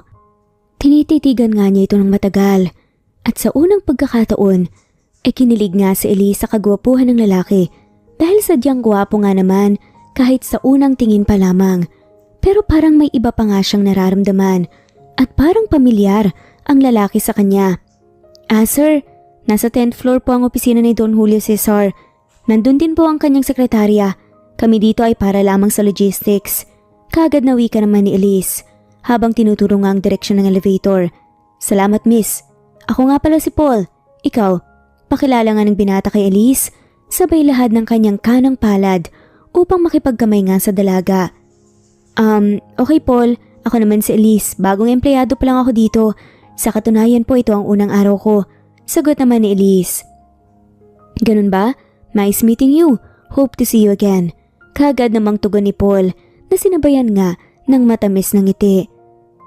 Yes Sir Paul, nandito lang ako lagi. Sa unang bungad ako ang makikita mo. Nakangiting sagot nga ni Elise. Kaagad nga na nagpaalam si Paul at tinapunan pa nga ng isang sulyap si Elise bago nga ito tuluyang tumalikod at tinungo nga ang direksyon ng elevator papuntang 10th floor. Habang si Elise naman ay sekretong kinikilig sa kagwapuhan ng kausap kanina at inamoy pa nga ang kamay na hinawakan nga ni Paul kanina. Amoy na amoy pa nga nito ang pabango ng lalaki pati na sa paligid kung saan nga ito nakatayo. Sigurado akong mamahalin ang pabango ng lalaking yun dahil hindi kaagad nawala sa hangin. Parang dumikit sa mesa ko pati na sa palad ko. Pero bakit ganun?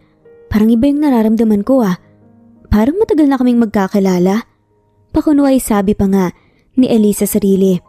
Ilang sandali pa ay muling bumalik nga si Paul kung saan nakapwesto nga si Elise. Kaagad nga nitong ipinaalam sa kanya na may appointment na nga siya kay Don Julio Cesar sa susunod na linggo. Salamat Elise.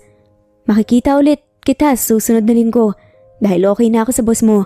Masayang kwento nga ni Paul na nakatitig sa mukha ni Elise na para bang matagal na nga silang magkakilala. Nagsimula ng mamula nga ang makinis na mukha ni Elise dahil sa sobrang lagkit ng pagkatitig nga ni Paul sa kanya na animoy rugby na dinikit nga sa nasirang sapatos na hindi na nga maalis sa tigas ng pagkakadikit. Hindi maiwasan ni Elise na kiligin dahil sadyang malambing kung magsalita si Paul. Dumagdag pa nga sa kagwapuhan nito ang mapuputi at maayos na ngipin na mas lalo pang tumitingkad dahil sa mapupula nitong mga labi. Napapangiti na nga lamang ang puso ni Elise sa tuwing naiisip nito ang kagwapuhan nga ni Paul na isa sa naging dahilan kung bakit magana ang kanyang pagtatrabaho sa buong maghapon. Malapit na nga ang alas 5 ng hapon, pa isa-isa na nga ang niligpit ni Elise ang kanyang mga gamit para sa kanyang pag-uwi. Kailangan na nga niyang magmadali dahil punuan nga ang jeep patungo sa kanilang lugar. Sumabay na nga siyang umuwi sa kasama niyang baguhan, papalabas nga ng gusali na tiyempo namang papalabas nga si Don Julio Cesar. Biglang natahimik ang grupo ni Elise nang makitang papalapit na nga sa kanila ang may-ari ng kumpanya at kinumusta nga sila. O ano, kamusta kayo sa unang araw ng inyong trabaho? Tanong nga ni Don Julio Cesar na dahilan upang mapalingon ng ibang empleyado. Parang nabigla ang mga to sa pagiging mabait at palakausap nga ni Don Julio Cesar sa mga bagong empleyado na kagrupo nga ni Elise. Para sa kanila ay dapat katakutan ng boss dahil sa istriktong pag-uugali daw nito. Karamihan sa kanila ay umiiwas kung nakakasabay nga nila ito sa pasilyo ng gusali. Kahit ang close-in sekretary nito at mga bodyguards ay may nakikita ding pabago-bago sa kanilang amo. Simula pa nga kaninang umaga at dito na nga nagsimula ang mga sapantaha na baka may nagustuhan nga si Don Julio Cesar sa grupo ng mga empleyado. Wala naman daw masama kung iibig nga ang kanilang amo dahil certified binata naman ito. Sa mga taong nakakakilala at laging nakakasama nga ni Don Julio Cesar ay masaya nga sila kung magpapatuloy ang nakita nilang pagbabago. Mahal nga nila ang kanilang amo at ayaw nga nilang nililibak ito dahil sa maling akala.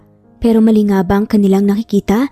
Dahil magiliw na nga ito kung magsalita lalo na kung kaharap nga si Elise na maganda.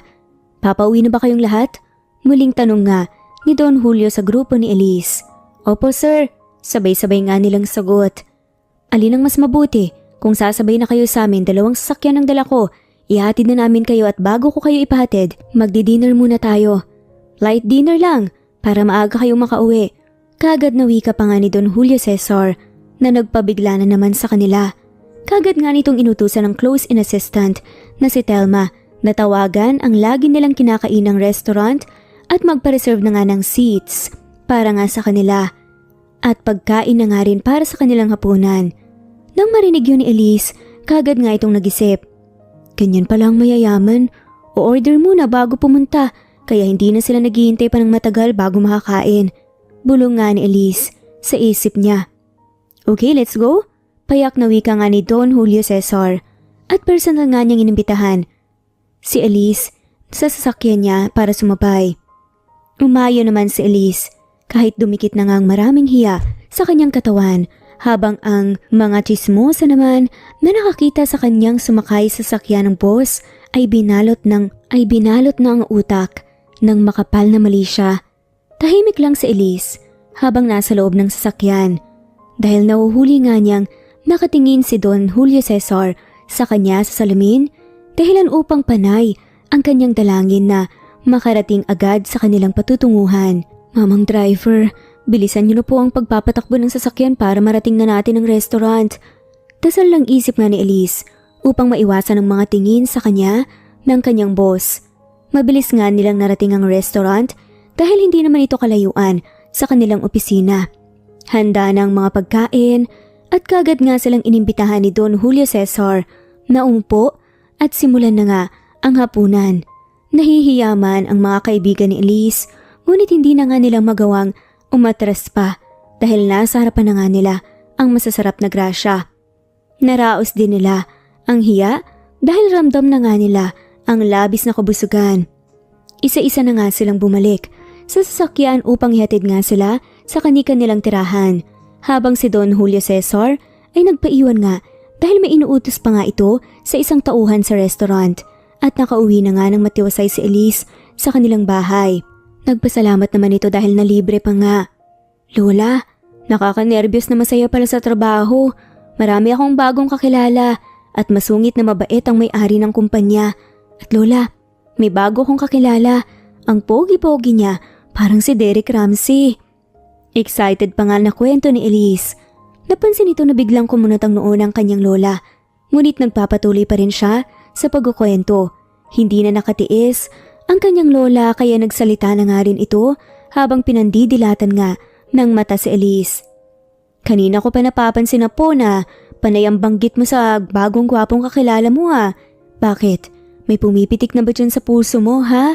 Apo, ingat-ingat ka sa mga lalaki. Dapat kilalanin mo muna bago pipitik yan ng husto. Wika pa nga ni Lola Matea habang tinuturo nga ang kanang dibdib ni Elise. Lola naman, nag-overthink ka agad. Napansin ko lang po kasi ang kagwapuhan ng lalaki.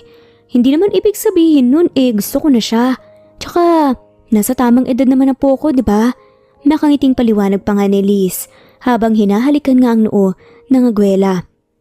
O siya, basta, huwag mong kalimutan ang lahat ng mga paalala ko sa'yo. Kagad na wika naman ni Lola Matea habang hawak naman ang dalawang pisngi ng dalaga. Opo Lola, promise yan. Hindi ko yan kakalimutan. Forever and ever po. Kagad na tugon nga ni Elise na nagpangiti naman sa kanyang lola. Lumipas nga ang maraming araw sa buhay empleyado ni Elise. Nakasanayan na nga niya ang kanyang daily routine hanggang sa umabot na nga ng 6 na buwan. At sa 6 na buwan na yun, patuloy lang si Paul sa pagpaparamdam nga sa kanya na may gusto nga ito sa babae. Pero dahil first time nga ni Elise, hinayaan niya muna ito at nilamnam muna ang panliligaw sa kanya ni Paul. Samantala isang araw, muling pinatawag nga ni Don Julio Cesar si Elise sa kanyang opisina at kinausap na ililipat nga siya sa ibang departamento. Masaya nga itong tinanggap ng dalaga dahil bukod sa bagong antas ng kanyang pwesto sa finance department, ay medyo tumaas ng konti ang kanyang sahod hanggang sa umabot na nga siya ng 1 taon sa kumpanya. Hoy Elise, celebrate tayo mamaya dahil 1 taon na tayo. Wika pa nga ng kanyang kaibigan na si Florence. Nakasabayan nga rin niyang nakapasok sa pinagtatrabahuan. Sige pa, call ako dyan. Kagad na pagsang-ayon naman ni Elise. Sa ninais nga ng kaibigan na siya namang pagdating ni Paul na may dalang mga bulaklak para sa kanya. Exit na nga kaagad si Florence upang makapag-usap sandali ang dalawa. Klaro sa pandinig ni Florence, nasasama nga si Paul sa kanilang 1-year celebration dinner mamaya. Kaya ang piliang si Florence, kaagad na tinawagan sa telepono si Elise kahit nasa iisang opisina lamang sila. Hoy girl, haba ng hair natin may pabulaklak pa at may pa-dinner pa mamaya. Sama ko dahil ako ang may idea at hindi si Paul Pogi. Wika pa nga ni Florence sa kabilang linya na may boses pangangansyaw kay Elise. Oo na, kailan ba naman kita iniwan kahit nandyan si Paul, di ba wala? Sagot naman ni Elise. Oo, talagang hindi mo ko dapat iiwan dahil babantayan kita. Baka ano pa ang gawin ni Violet sa'yo, napatay kay Paul kahit hindi naman siya pinapansin. Natatawang wika naman ni Florence. Sa telepono at hindi na malaya ng dalawa, napapasok na nga si Violet sa opisina. Hoy, huwag kang ganyan, ex niya yun. Kahit papaano, may invested feelings pa rin yung dalawa. Saway naman ni Elise sa kaibigan. Siguro naman, oras ngayon ng trabaho at hindi chismisan. I warn you both, hindi tatagal sa departamento ko ang mga katulad nyo. Asik pa nga ni Violet na nagpatahimik nga sa lahat, lalo na kina Elise at Florence. Si Violet ay ang ex nga ni Paul for 7 years, na department head ni Elise ngayon sa finance. Ayon kay Paul, maayos ang paghihiwalay nilang dalawa ni Violet noon at pareho nga nilang napagdesisyonan dahil pareho nga silang na fall out of love sa isa't isa at walang problema kung manliligaw siya sa iba. Ngunit taliwas ito sa pinapakita ni Violet kay Elise dahil halatang naiirita nga si Violet kahit boses lang ni Elise ang kanyang naririnig at lumalala pa nga kung magkaharap sila. Maraming beses na nga rin siyang pinagtaasan ng boses ni Violet kahit sa kaunting pagkakamali lamang. Tila na may personal na nga at minsan na nga rin siyang pinahirapan at pinahiya sa harap ng CEO sa ginawang financial report ng kumpanya. Ano ba Elise? Nasaan ang pagiging summa cum laude mo kung ganito ka basura ang gagawin mong report? Make up your mind girl at hindi yung pakikipaglandian sa kliyente ang inaatupag mo. Naiirita nga, nawika ni Violet habang nakapamewang pa nga ito sa harap ng dalaga. Hindi naman pinalampas ni Don Julio Cesar ang pang-iinsulto ni Violet kay Elise kaya sinaway na nga niya ito. Hihirit pa nga sana si Violet, ngunit pinatatahimik na nga siya ng CEO. Si Violet ay anak ng pinsang buo ni Don Julio Cesar kaya kung umasta ito ay parang may-ari na nga rin ng kumpanya. Sir, sorry po. I will make it right. Hahanapin ko po kung saan ang mali dito. Paghingi nga ng dispensa ni Elise kay Don Julio Cesar. It's alright Elise. You still have enough time. Stay in my office while doing your job. From now on, dito ka magre-report sa opisina ko habang ginagawa mo ang financial report. Pagtutulungan natin, sambit nga ni Don Julio Cesar na halatang nahahabag nga sa dalaga dahil hindi ito umiimik kahit pinapahiya na nga ng maraming beses ni Violet. What, Uncle? Dito na si Elise sa opisina mo? Totoo ba yung narinig ko? What the heck, Uncle? Siguro, totoo nga ang mga naririnig ko na talagang gold digger ang babaeng to. Pasigaw pa nga na wika ni Violet pero sa kabila ng lahat ay mahinahon pa nga rin si Don Julio Cesar sa pakikipag-usap sa nanggagalaite na pamangkin. Violet, it's my decision and you have nothing to do about this. Ako pa rin ang may-ari ng kumpanya kaya ang desisyon ko pa rin ang masusunod. Mahinang tugon nga ni Don Julio Cesar at hindi na nga niya binigyan pa ng pagkakataon si Violet na maiprotesta ang kanyang desisyon. Nagngingit-ngit nga sa galit si Violet nang lumabas nga ito sa tanggapan ni Don Julio Cesar dahil ramdam nga nito ang pamamaliit sa sarili nang makitang mas kinakampihan nito ang kinaiinisang si Elise. Humanda ka sa akin babae ka, hindi pa to ang katapusan ng pagtutuos natin hanggang mawala ka dito sa kumpanya. Usal pa nga ni Violet sa sarili habang pigil na pigil ang mga nanggagalaiti nga niyang bagang. Sa loob ng mahigit 1 taon sa kumpanyang pinaglilingkuran, maraming natutunan nga sa buhay si Elise at sakto ang kanyang lola Matea na hindi perpekto ang buhay dahil hindi lahat masaya at mas lalong hindi lahat malungkot. Para itong malamig na halo-halo na iba't ibang kulay ang sangkap at lasa. Kapag handa ka ng kainin nito, dapat halu-haluin mo ng husto ang mga sangkap at namnamin ang bawat lasa nito hanggang unti-unti mong malasahan ang pumapaibabaw na tamis at sarap. Si Paul ang isa sa mga nagbibigay kulay sa buhay ngayon ni Elise.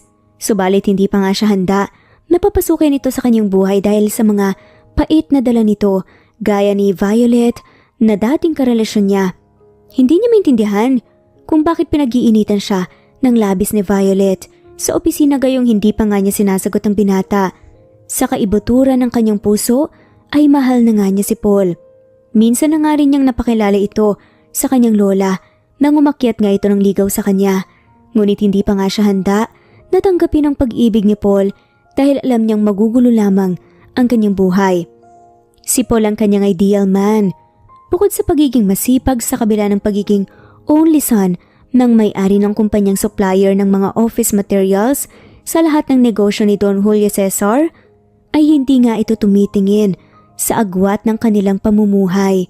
Tanggap nga ni Paul si Elise kahit ano paman ang pinagmulan niya.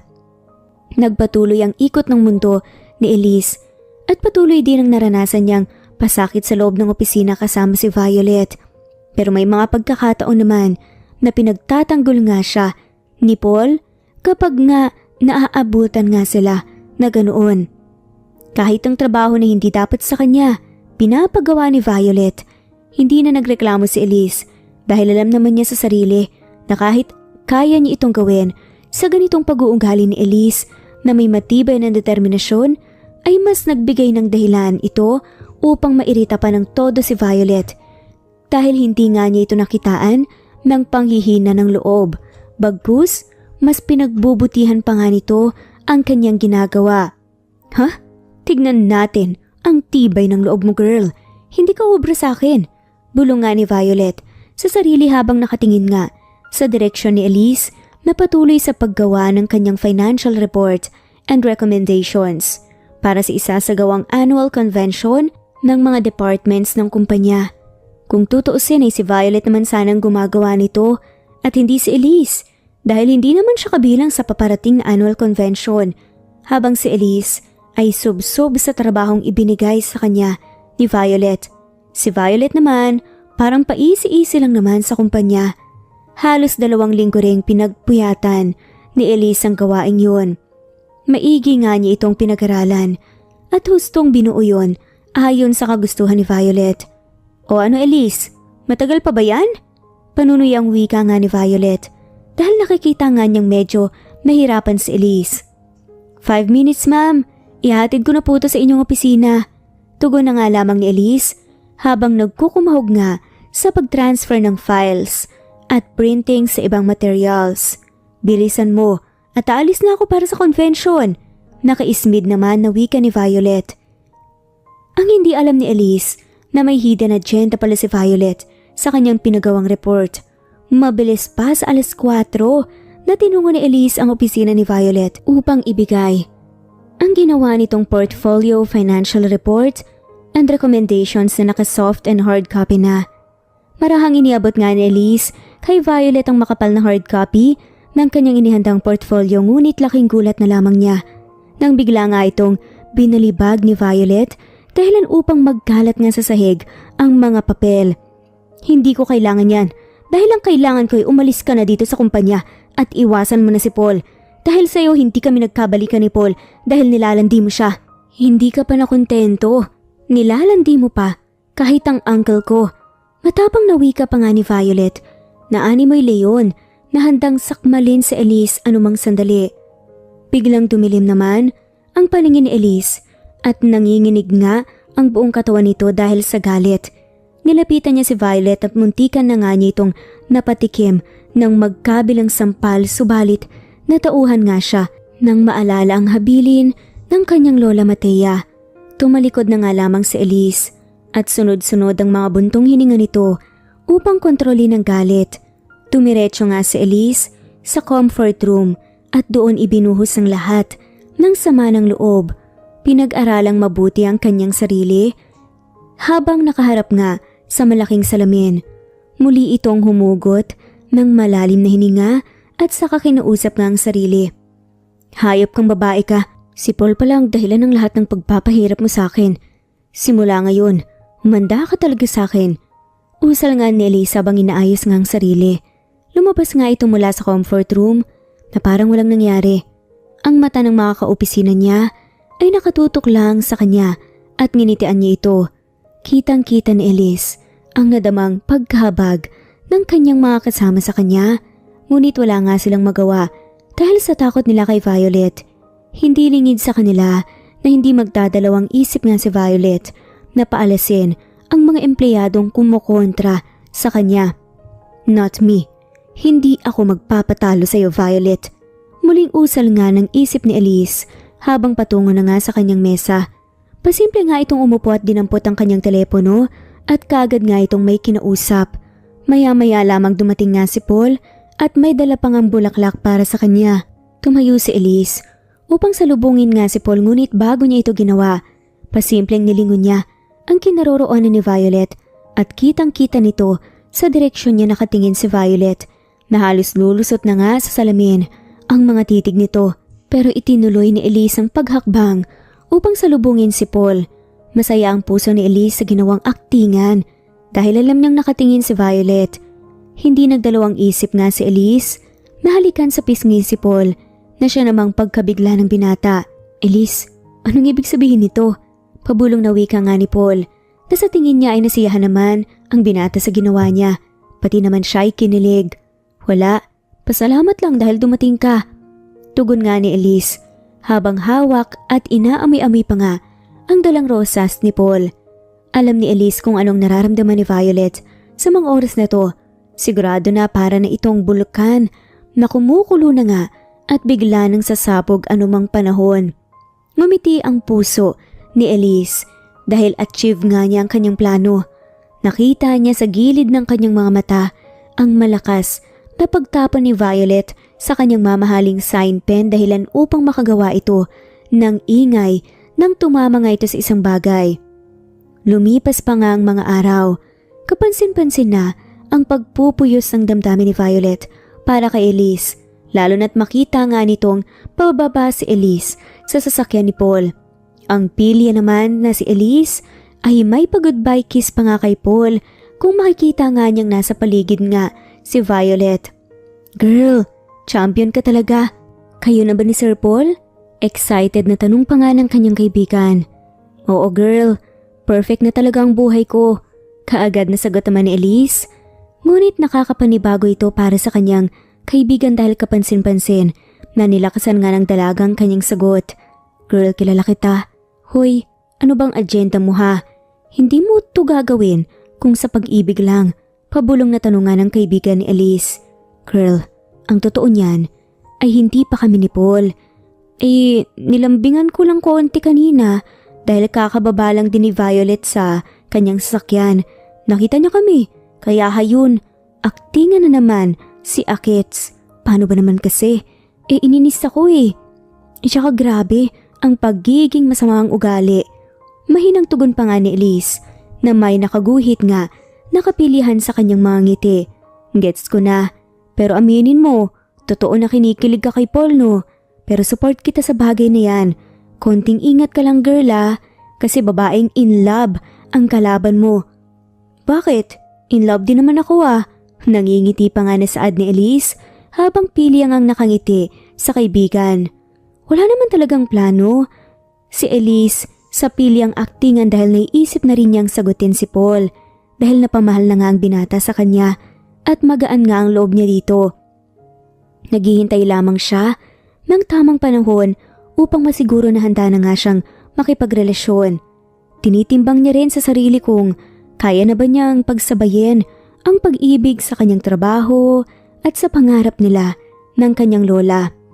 Gaya ng nakasanayan, ginagawa nga ni Elise sa araw-araw ang mga trabahong inatas sa kanya ng kumpanya. Maigi niya itong pinapasadahan upang kaagad na makita kung may pagkakamali man bago bibigyan ng kopyang auditor.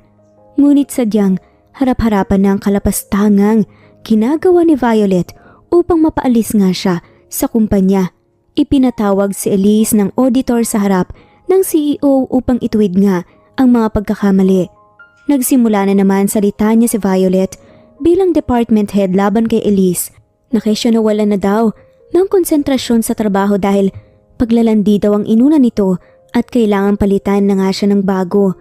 Ngunit bago pa man natapos ni Violet sa kanyang sermon ay nanubuksan na nga ni Elise ang protected files kung saan nakasulat ang eksaktong entry nito sa financial data.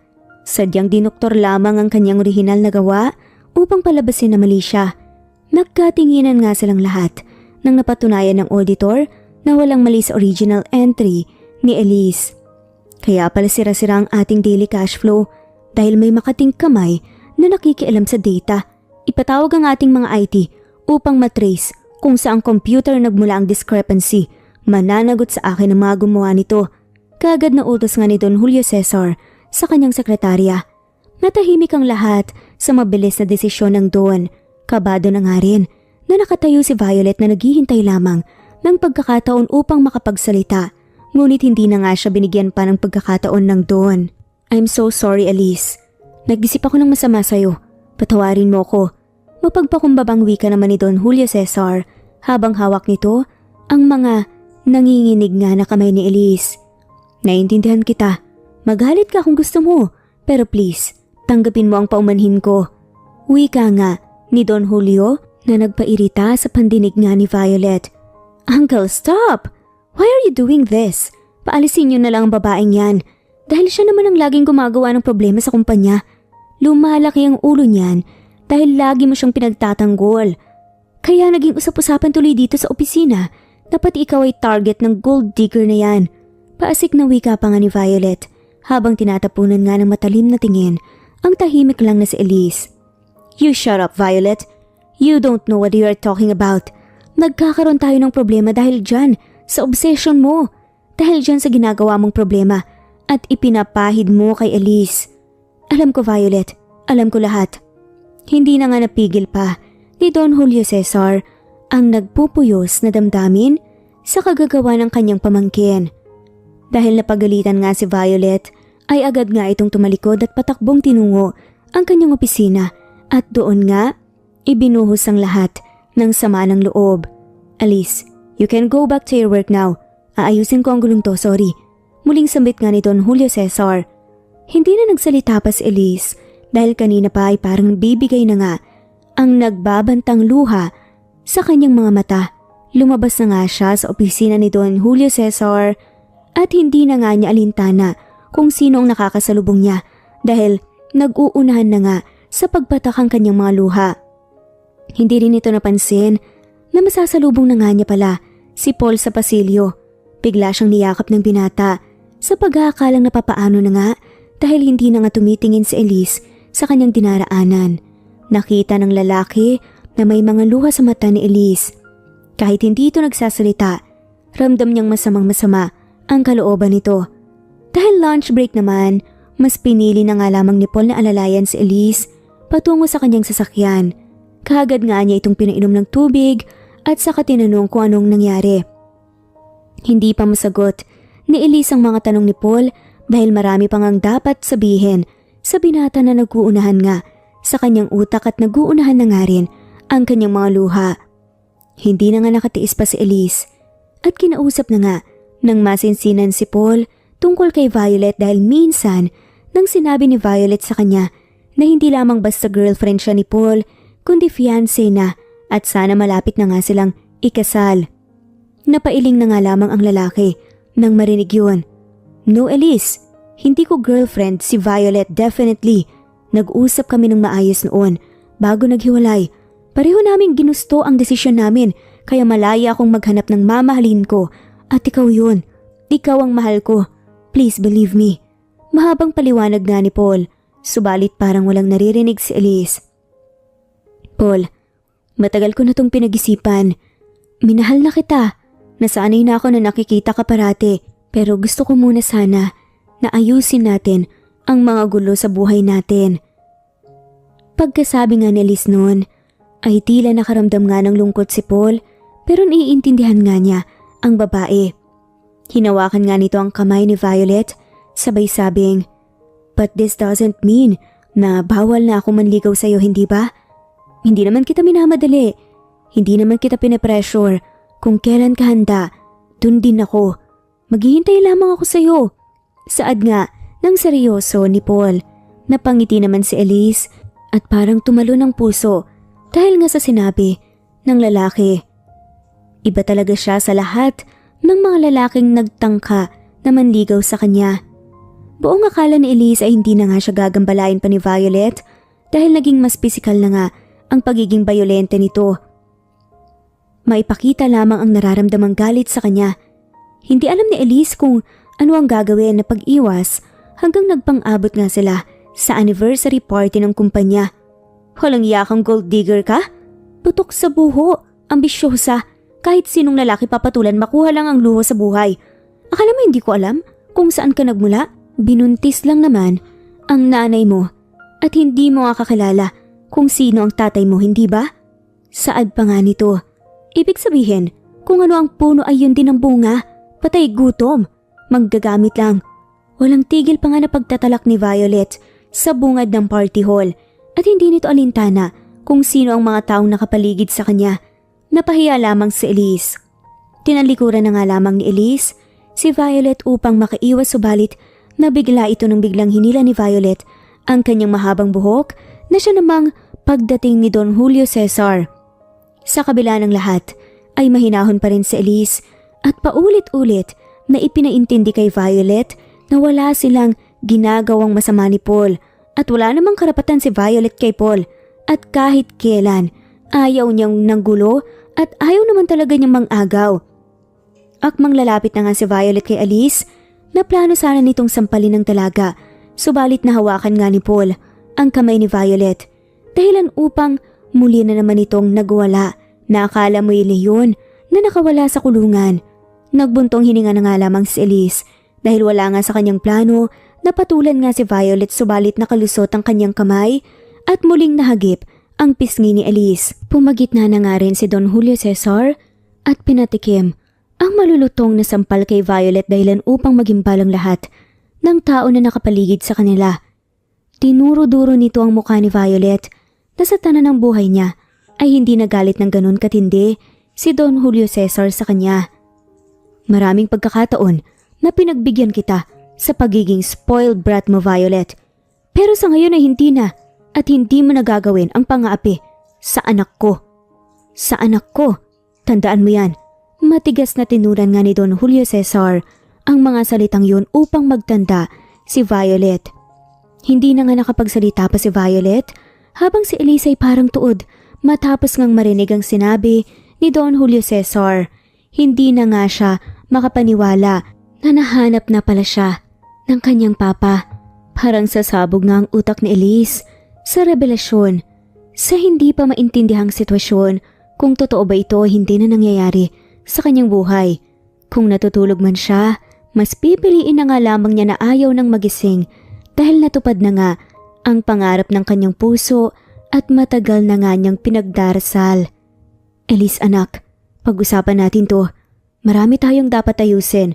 Ang party na to ay hindi lamang sa anibersaryo ng kumpanya dahil inihanda ko ito upang sorpresahin ka sana at maipakilala na kita ng lubusan sa publiko.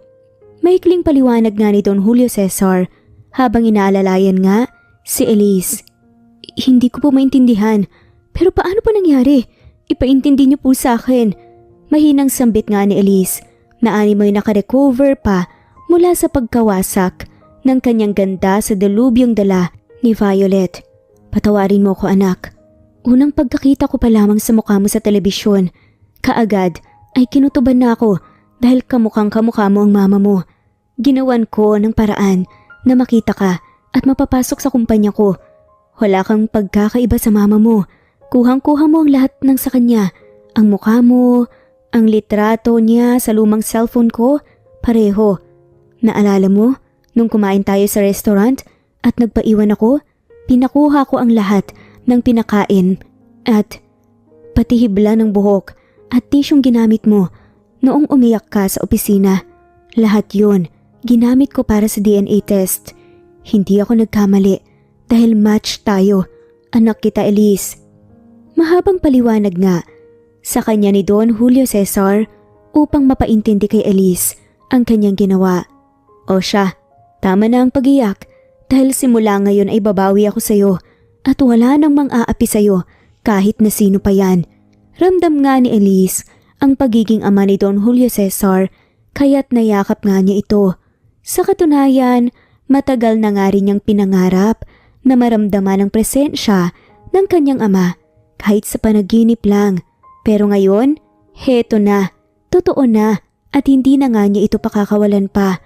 Ngayon niya mapapatunayan na hindi siya putok sa buho at lalong hindi siya anak ng kawayan gaya nga ng pambubuli sa kanya dati dahil totoong tao at buhay nga ang kanyang tatay. Tama na muna to, magbihis ka at magsisimula na mamayang kaunti ang programa anak at para sa iyo ang party na to.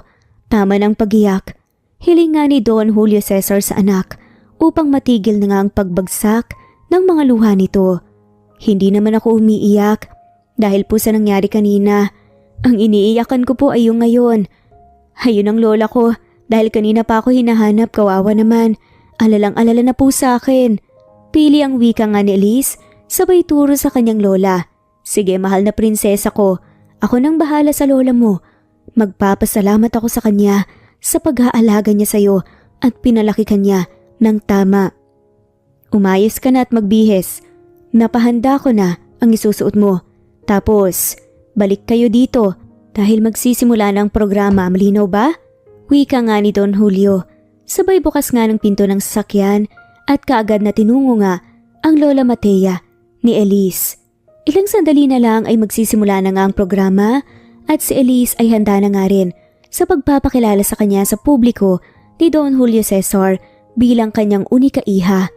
Walang kaalam-alam sa pangyayari ang kanyang lola at mas lalo pa nga itong nagtaka dahil kakaiba ang kanyang damit sa karamihan. Lumapit ng bahagya si Elise sa kanyang lola at pasimpleng may ibinulong ito. Lola, wag kang bibitaw sa mga kamay ko dahil liliparin na natin ang ating mga pangarap. Abot ko na po lahat at dapat kasama kita sa aking paglipad. Mahinang wika nga ni Elise na mas naging palaisipan pa sa kanyang lola. Magsasalita pa nga sana si Lola Matea, ngunit hindi na nga itinuloy dahil narinig nga nito ang dumadagundong na tunog ng orkestra sa labas kasabay ng boses ng MC. Tinawag ng MC ang pangalan ni Don Julio Cesar at ibinigay ang mikropono. Nagsimula na nga itong magsalita at sa kalagitnaan at muli namang dumagundong ang orkestra na animoy may hinihintay pang aakyat sa entablado. Nais kong ipakilala sa inyo ang aking nag-iisang anak at ang aking tagapagmana. Let us all welcome my Princess Elise. Hindi makapaniwala si Lola Matea sa kanyang narinig. Halos mawalan nga ito ng malay ngunit nakaalalay sa kanya si Elise. Lola, di ba sabi ko, hawak ka lang dahil lilipad tayo? Pabirong wika pa nga ni Elise. Apo, pagkatapos nito ipaintindi mo sa akin ang lahat ha? Hiling naman ni Lola Matea bago nito sinimula ng paghakbang upang ihatid sa entablado ang apo. Opo Lola, kaming dalawa po ni Papa ang magpapaintindi sa inyo. Tugon naman ni Elise habang hinihigpitan nga nito ang pagkahawak sa kanyang lola dahil siya man ay hindi pa rin makapaniwala sa mga nangyayari ngayon. Sinalubong nga ni Elise ni Don Julio, gayon din si Lola Matea. Nagsimula na ngang magpahayag ng maikling kwento si Don Julio Cesar at paunti-unti ay may naintindihan naman si Lola Matea sa pangyayari. Apo ko, salamat sa Diyos at buong-buo ka na. Masaya na ang mama mo sa langit. Ginabayan ka niya para matagpuan ang papa mo. Naluluhang wika pa nga ni Lola Matea. Opo Lola, ramdam ko po yun ngayon na nakatingin lang si mama. Wika naman ni Elise at masayang nagkayakapan nga sa entablado ang maglola na sinabayan na nga rin ni Don Julio Cesar. Salamat mama, napalaki niyo na isang mabuting bata si Elise. Babawi po ako sa inyo, pangako yan. Maikling sambit ni Don Julio Cesar na nagpasimula ng nakakabinging palakpakan. Patuloy ang pag-ikot ni Elise at patuloy nga ang kanyang swerte sa trabaho hanggang naging chief officer nga ito ng isang departamento sa kumpanya. Samantalang si Violet naman ay hindi na nga doon nagtatrabaho pa. Pero hindi lamang ito dahil sa swerte, dahil simula pa lang nung bata pa lamang si Elise ay talaga namang nagsumikap na siya sa buhay, kaya deserve na deserve niya kung ano man ang mga blessings na binibigay sa kanya ngayon. At hindi lang yon, ngayong nagkaroon na nga siya ng pera at kapangyarihan para nga makatulong sa ibang tao, ginamit pa nga niya ito sa tama. Tumulong nga siya sa kung saang charities and outreach activities at bumuo pa nga siya ng sarili niyang organization para nga makatulong sa mga nangangailangan na naranasan nga niya nung siya ay bata pa. Samantala, hindi naman huminto si Paul sa pagpaparamdam sa kanya ng kanyang nararamdaman. Dahil simula pa lamang noong magkaiba ang estado ng kanilang buhay, minahal na nga niya ito ng wagas. Tinanggap nga niya ito ng buong puso sa kung sino siya dati at kung sino siya ngayon.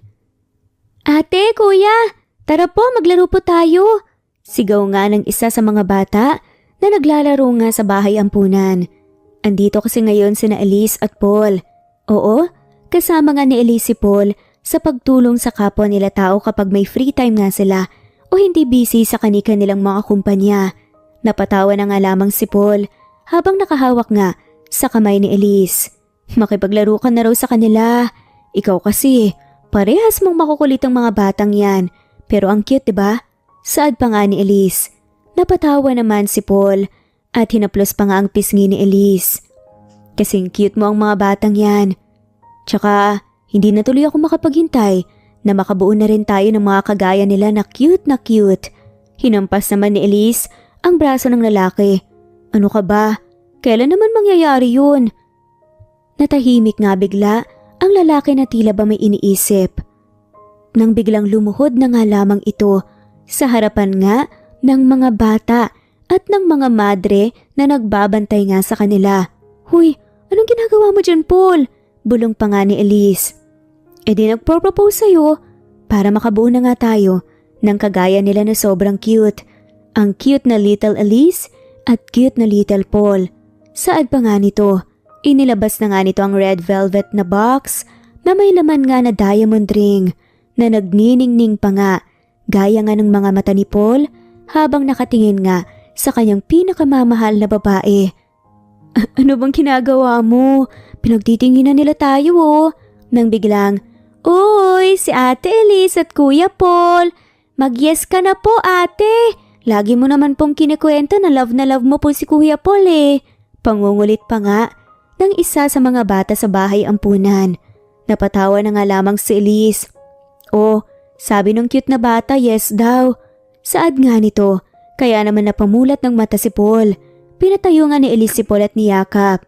Yes, pakakasalan kita. Pakakasalan ko ang lalaking tumanggap sa akin ng buong buo. Kahit na noon pa man, kahit na magkaiba ang estado natin sa buhay dati. Kahit na may mga times na parang gusto kita i-reject, hindi ka pa rin tumigil. Pinatunayan mo sa akin lalo kung gaano kadalisay yung nararamdaman mo para sa akin. At ngayon, time ko na para suklian naman yun sa pamamagitan ng pag-oo. Sa tanong mo, yes, I will marry you. Saad nga nito kay Paul. Napasigaw na nga lamang ng yes si Paul at nagsitawanan tuloy ang mga bata at tinukso pa nga sila. Saka sila nagpalakpakan. Gusto sanang halikan ni Paul si Elise pero hindi pwede dahil pinapalibutan nga sila ng mga bata at madre. Napatawa na nga lamang si Elise nang may ibinulong nga ito sa kanya. Mamaya ka sa akin pag-uwi natin. Saad pa nga nito. Makalipas nga ang ilang buwan ng preparasyon, ikinasal na nga ang dalawa sa isang simbahan. Maliit lamang iyon pero napuno nga yun ng pagmamahal nang simulan na nga ang seremonyas. At nang magbibigay na nga sila ng vows, doon pa nga ikinuwento ni Paul kung saan nga niya unang nakilala si Elise. Mahal, Elise, masaya ako dahil dito na tayo napunta ngayon sa estado ng ating buhay. Masaya ako dahil sa wakas, mapapangasawa na rin kita. Nung una tayong nagkakilala, mga bata-bata pa lang tayo noon High school pa lang tayo noon. Nakita kita na binubuli ng mga kaklase mo dahil daw wala kang pamilya, wala ka daw mga magulang. At dahil ipinagtanggol kita sa kanila, naging magkaibigan tayo. Mga ilang weeks din yun na parati tayong magkasama.